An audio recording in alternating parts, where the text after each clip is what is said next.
Thanks. So the little food for thoughts I had here, it's from a co-working space in Brooklyn, featured in the book. They are called Bat House.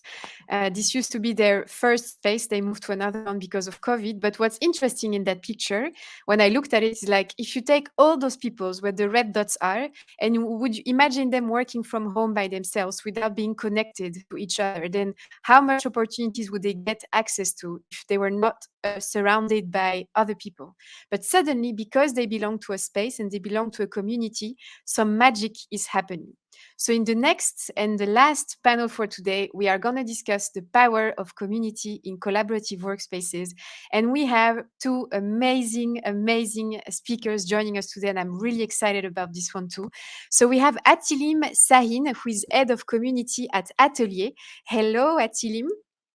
And I think you're muted. Ah, yeah, okay. Hello. Hello, and we also have Anthony Gutman, who is the co-founder at REMIX Coworking in Paris. Hey, Anthony. Hey, how are you? Very good, thank you. Can we start, guys? And maybe Atilim, I'm going to look at you first with an introduction about yourself. So who are you and what's ATÖLYE all about? Sure, Pauline. Thank you very much. My name is Atilim. I'm connecting from Istanbul. I live here. And I'm part of an organization called ATÖLYE. ATÖLYE is a community-powered creative services organization that places an academy and a strategic design studio within vibrant creative hubs. We have offices in Istanbul and Dubai. And these three entities that I mentioned, creative hubs, strategic design studio, and academy, work hand-to-hand together. I'm directing the diverse micro communities at ATÖLYE. That's what I do. And by saying diverse micro communities, I refer to creative hub communities in Istanbul and Dubai. And also, we have a cohort-based learning community under our academy arm. So basically, I'm tackling with those communities nowadays. Besides that, I'm a board member of European Creative Hubs Network. And also I support creative entrepreneurship activities in Turkey by representing Nesta's Creative Enterprise Program. Quite busy. Yeah. Anthony, can you talk about you and the story also of REMIX in Paris? Sure. So, well, we're based in Paris. I'm Anthony Gutman. We created the REMIX in 2013. Which is 8 years ago now. It's incredible. It seems like a few months, but 8 years. We were strategic planners before, and we were very interested, like 10 years ago already, in community, all things community. So we created, we traveled a lot to study all the community phenomenon around the world. And then we created the communities that we wanted to create in 2013. Now we have 3 locations in Paris. And our goal is to develop and create more social link and experience between people with space, for sure, but with events, with connections, with a lot of different things based on human, on vision, and on values, indeed. And one of the questions I want to ask the two of you guys, when you started, so when ATÖLYE started and when REMIX started, did you have like a community strategy already designed? Or is it something that grew and changed or adapted along the way? Atilim? Atilim, you want to go first? Yeah, sure. Yeah. Yeah, of course, there was a strategy and that had shaped in different ways throughout the years. Basically, we revisited that strategy in all years since we started. ATÖLYE is 7 years old now, and in every iteration, we had revisited the strategy that we had. But at the beginning, we had some core guiding questions. One of them was to how might we create a fertile environment for creative interactions? Another one was how might we become a magnet for interdisciplinary talent? And how community-driven thinking might help us to build inclusive strategies for our organization. So these were the 3 guiding questions that we had, and we constantly revisited our strategy around that. The one thing that I can mention regarding the strategy is that we always think that community comes first in every iteration that we do. So that's why, especially in relation to the workplace, we also believe that first building community and then setting up the space accordingly. This was our strategy in Istanbul, and when we opened in Dubai, we did the same. We first built the community, and then we found a space for that community. There's an article for that in our Medium blog. If you are interested, I can also post it here. It's called Build Community Space Will Come. And the curation aspect was also super important for us, because all these three guiding questions that I mentioned was referring to a particular group of people, particular group of interdisciplinary talents comes together. So community curation strategies from day one was there. We just revisited the curation metrics in every iteration, having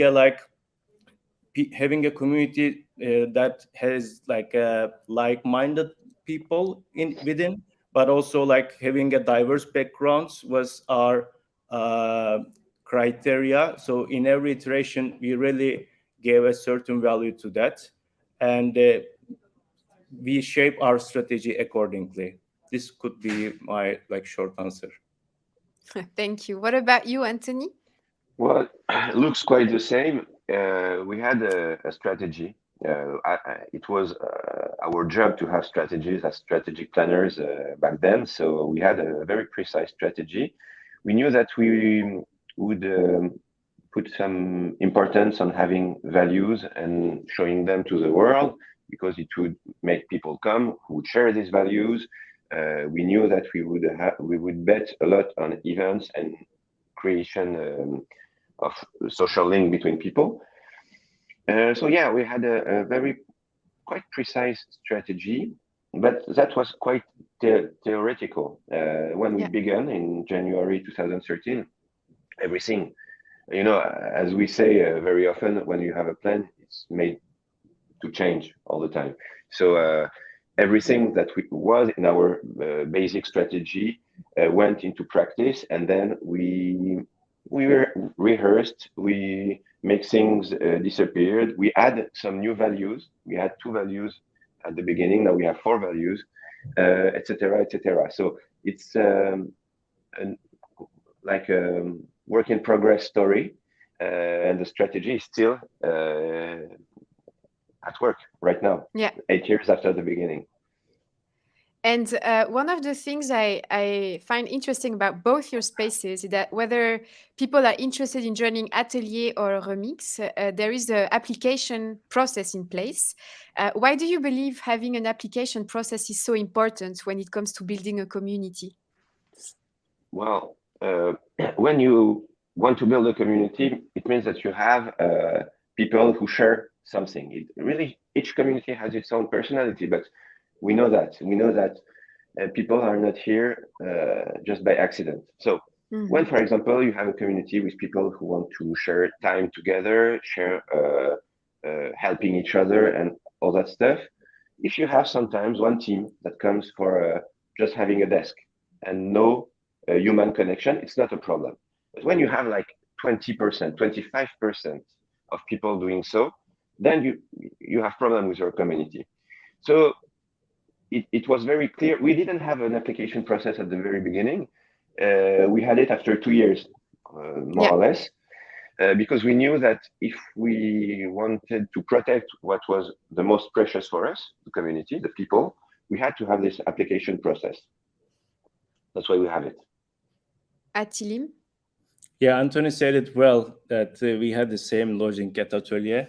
Basically, we believe that each community should have boundaries, and that boundary should be associated with the organization's purpose. So that's how we create our community. All the curation metrics, diversity metrics are being associated with the purpose of our organization. That's how we define the boundaries. Basically, we play around the similarities and the diversity aspects of the people group, because we believe that through similarity we build trust, and through diversity we allow people to introduce new ideas and perspective, and that's how we innovate forward. So in a way, a healthy community for us, it's a well-balanced community when it comes to similarities and diversities of people. And through the application forms, it's not only application form for us. We also do like 40 minutes, 45 minutes interviews for with the applicants, and that's where we deep dive into what they do, like what are their passions, what are their interests, what are their dream projects that they would like to work on. So that's how we understand them better, and that creates a grounding for us to connect them better with the other people that are in the same cohort, and so on and so forth. It's great to Yeah, hear, Anthony. Atilim. It's the first time we meet, and it's like if we have been working together for a month. Because Yeah, I'm also surprised. yeah, There it's are You great. know, certain- we don't put together those panels randomly. They are well thought, you know. We think there is Yeah, always some magic that I can think come this out panel of is this. well curated. yeah. Exactly, you know, like I don't, when I thought about it, I was like, if I invite both Atilim and Anthony, I think there will be some magic happening somewhere, somehow, and here we are. Is it Exactly. possible to add one more point? Because Please, Anthony, go for it. great. You know what? When we talk about application or selection process, sometimes it's perceived as quite snobbish. It's Mhm. not at all snobbish. It's just a basic guarantee for the people who come here at REMIX, for example, that will be at the right place. So it's more an orientation process, and it's very often that people, when they like just want a desk or a private office or something like this, and they don't want community, we give them address all around in Paris, places where we think they will find themselves better. And last point, the application process is one thing, but it's just the very beginning. Everything begins after the selection process, because then we have to meet the coworkers, we have to create the first connections between members, we have to involve them in the first events. So it's the work really begins after the application process, in fact. And Anthony, I wanted to, Atilim, did you want to add something? No, like Ah, that's a great discussion. Maybe I can just contribute more on this. Pretty well aligned with what Anthony said.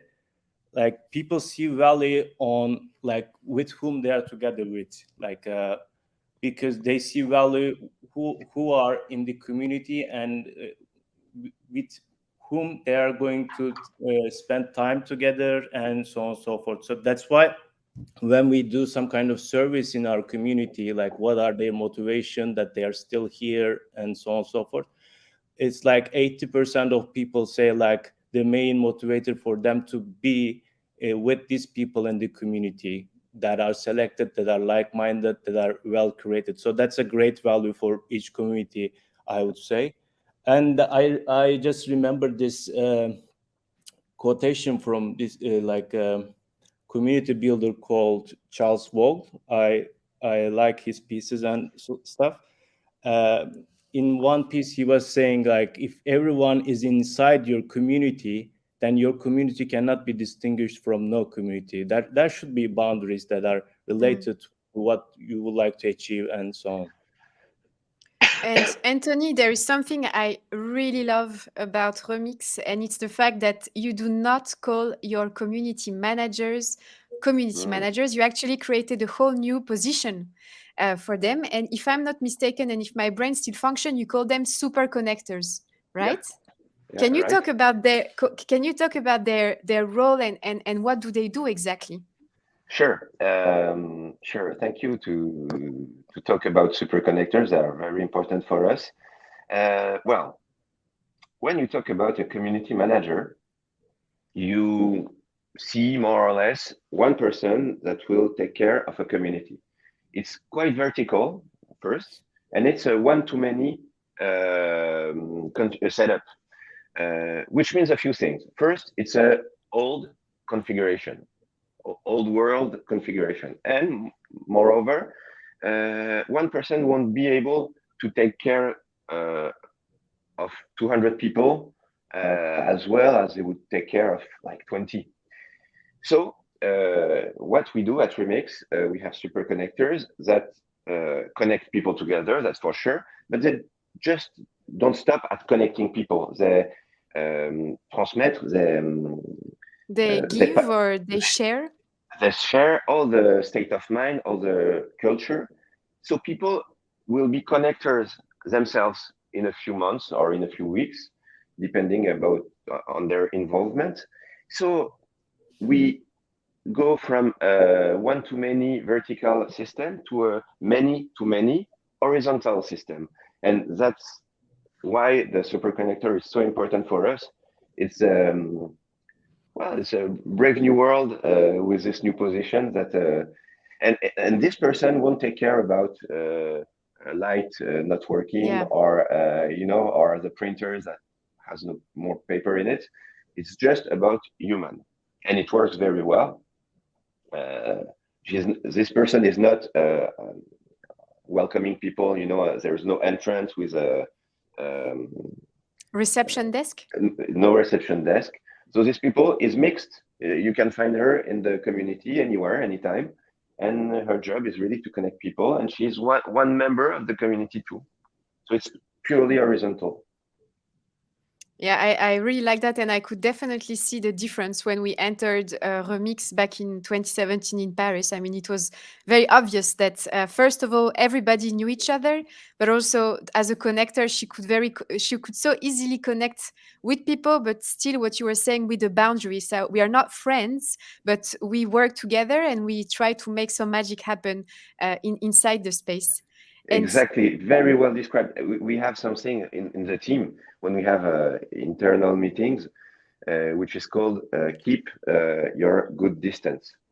We are exactly not friends, but we care for each other. It's a very specific situation, and it's very interesting. But we have to control each other all the time. The team control us, we control the team, because it's so easy to become friends. And when we are friends, it's a lot more complicated to make boundaries, as Atilim explained, respected. So we have to have this kind of authority, but we're not in a position of authority. It's very, very complex, very interesting. And Atilim, there is one thing I still remember from our first meeting back in 2016 when we came to see you in ATÖLYE in Istanbul. And you were talking about the balance that you have at ATÖLYE when you onboard community members. So if I remember correctly, you had some percentages. So you didn't take, let's say, 100% people who were creatives. You were always trying to mix people from different industries. Can you talk to us about that? Yeah, this is something that I refer to as curation criteria, and this is like changing every year depending on what the organization is going forward with.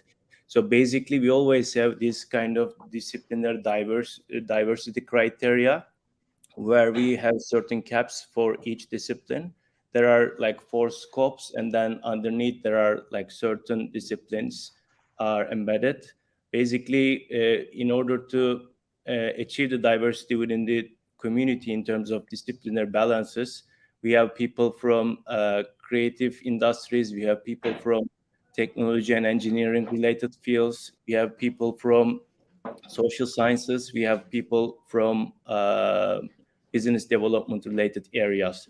So depending on the organizational purpose, depending on the organizational strategies for each year, we are changing the balances and just arranging our creation processes accordingly. It's not only to disciplinary balance. As I said, in the application process and selection process, we really would like to understand people in a deeper manner. So understanding their personas and also establishing a diversity around their characteristic traits important for us, because the motivations of people are different when they are joining the community. Some would like to be with some other people. Being together is important for them.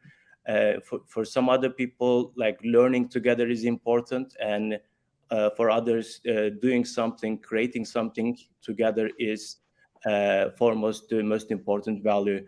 So balancing those traits are also important for us. So that's also something that we assess while we are selecting our community members, and that's also another kind of diversity metric that we keep track of. And can I ask you, Atilim, as you have your mic unmuted, to share maybe concrete examples of community stories that happened at ATÖLYE? Yeah, there are many, of course, but I imagine. yeah. If you...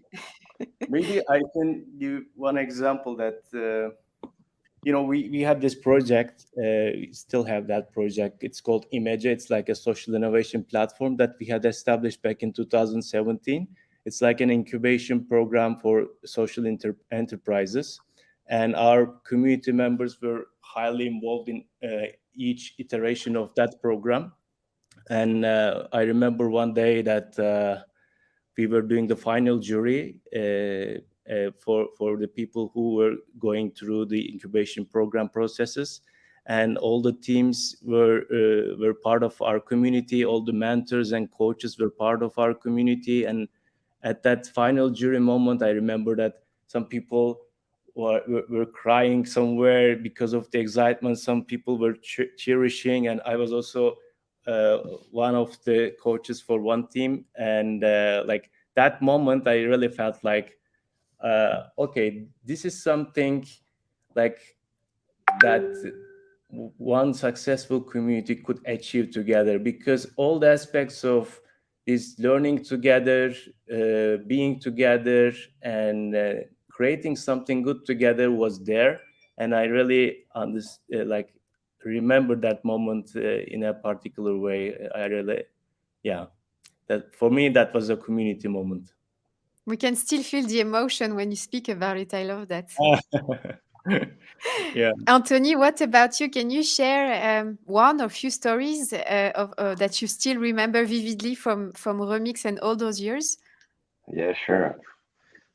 Like today, every day is a surprise. So, but maybe we have. Well, it's two people story that happened in the community. We as you know, at REMIX, we gather entrepreneur,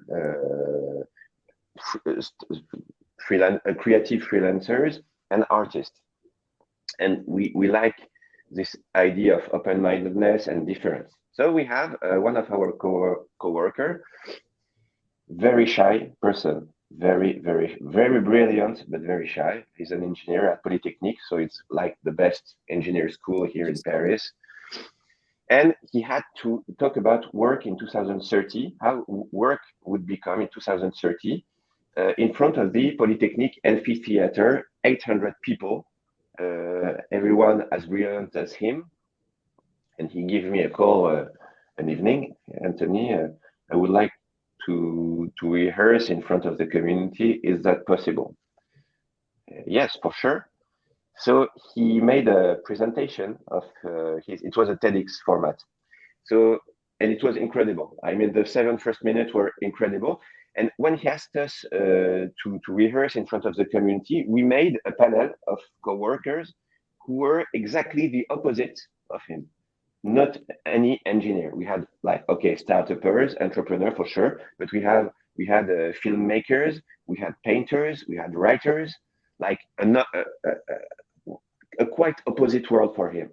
And all these people were just here to help. It was like at 20 o'clock, it was late, and we had 15 people, and they were like all listening. They give the best advice, and when they give they listen first and they give their advice after. The coworker had no expression on his face. He was like, so I was quite afraid that he would be like, okay, I'm going away. It's too much for me. And he just said, okay, I will change everything. And he changed completely his work, because an artist, a freelancer, and people so much different from him told him to. And he made an incredible speech. Maybe I have another story if we have time. Yeah, please go for it. There is one question for you after that, by the way. Sure, with pleasure. No, go for it. Give the other example. Yeah.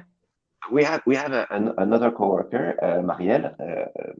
She is coach, prise de parole. I don't know how to say it in English. She helps people Speaking, to, it's public speaking. yeah, public speaking. Thank you very much. And during COVID period, she didn't have any work, as a lot of us. So she decided to create a summit for women.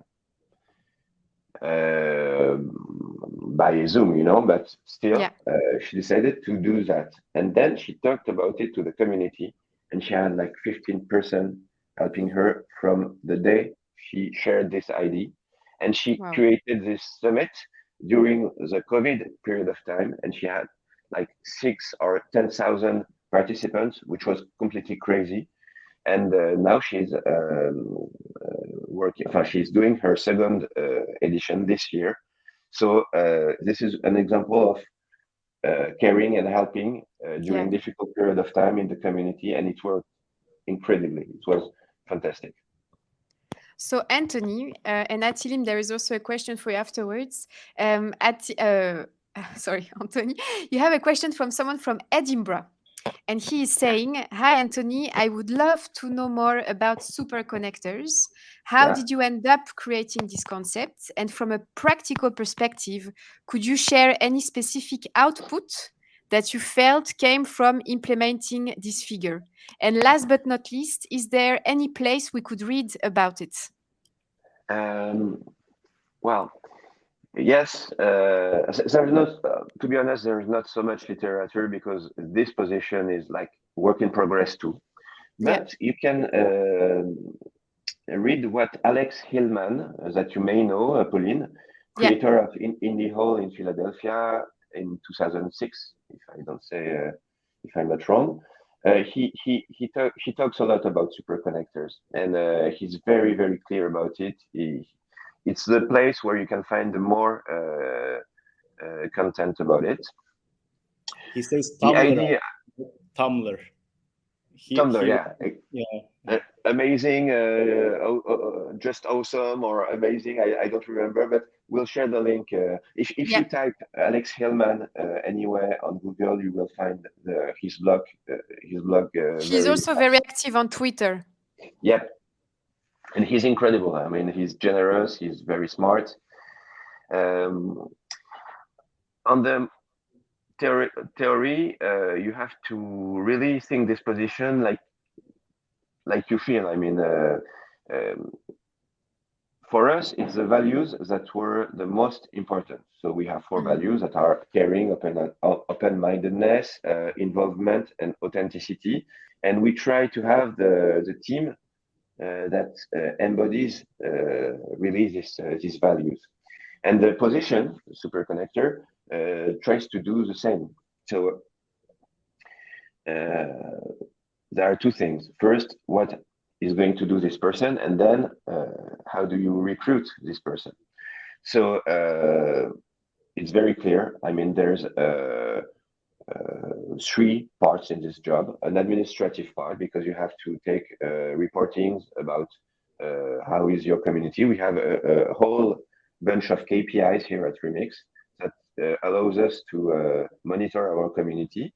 So there's 1/3 of reporting, 1/3 of connection between people. Okay, meet the new members, meet the old members, create connection between people, and you have the event part, which is quite fun.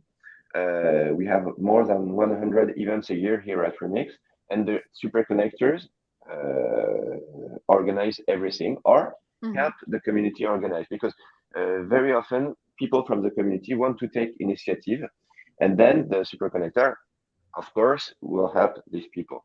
So that's a practical thing, and the recruitment is very, very important. When you talk about community, it often makes people dream. And people are so happy to hear this word. It was not the same 10 years ago. It was people were quite afraid of this word. Now it makes everyone dream, but it's not as simple as that. You have to be very well organized. You have to keep this good distance between people. You can't be just the best friend of everybody. You will get tired, and you won't last 6 months at this position. So you have to be quite smart, very human, but very, very organized, and to always know what your exact position must be in the community. And it's very, very complex, but so interesting. Thanks, Anthony, for sharing. It was quite clear. Yeah, it was very clear, and I think I think he's called Javier from Edinburgh wants to read more, I would also invite him to check your website and maybe give you a visit if he ever makes his way in Paris, because I think that's also a nice way to experience. And Atilim, the question for you is, when thinking about starting a community, what would be a collaborative community at work? What would be your best piece of advice? Well, I think throughout the years, I remembered it in every iteration that you should have a mindset of this belonging to community. Like if you are starting a community, or if you are like managing a community, you should acknowledge that you don't own a community. You belong to that community. You run the community with the people, not for them. So as soon as you feel the other way around, you should know that there is something going wrong. That would be one piece of advice. And opening space for people to contribute more is, of course, something super valuable. And incentivization systems around the contributions is also something that we have learned a lot throughout the experimentations that we have run at ATÖLYE. We have something called interaction quotient, where we actually quantify the interactions happening within the community. There's also an article around that in our Medium blog called Interaction Quotient. You can go and check if you want. I seriously see value there, like incentivizing the contributions within the community environment is seriously rising, especially with the developments in the blockchain technologies and with the rise of distributed autonomous organizations. I think this is going to be the future of communities, to crack the code of how to incentivize people who would like to contribute more. So the experimentations that we have done so far around that is also aiming to go towards that direction. There's so much to explore there, incentivization and contribution. So those could be the two things that I see serious value. So on that note, first I would recommend everyone who has the book in their hand, like me right now, to check your stories, guys, on page 36 for ATÖLYE, and also REMIX, which is on page 94. But about what Atilim just said, there is another example which is called CO3 Social Office. They were supposed to be with us today, but they couldn't in the end. And their story is on page 52, and they talk exactly about this. So I would also recommend you guys, if you want to expand your knowledge on the topic, to read about this co-working community from Kuala Lumpur in Malaysia. Anthony and Atilim, it's been really a pleasure to have you guys. I will stop sharing my screen for a second so we can take a selfie together. Let me do that. So, because as you know, we love selfies. So give me your best smile. 1, 2, 3. Awesome. Thank you so much once again for being with us today. I hope we can make our way sooner than later in both Paris and Istanbul. And until then, I wish you a great rest of the day then. It was great to see you both. Very, very happy. Thank you very much. Very nice to meet you, Anthony. Let's catch up soon. Nice to meet you too. Let's keep in touch, Atilim. Yes, of course. See you guys. See you.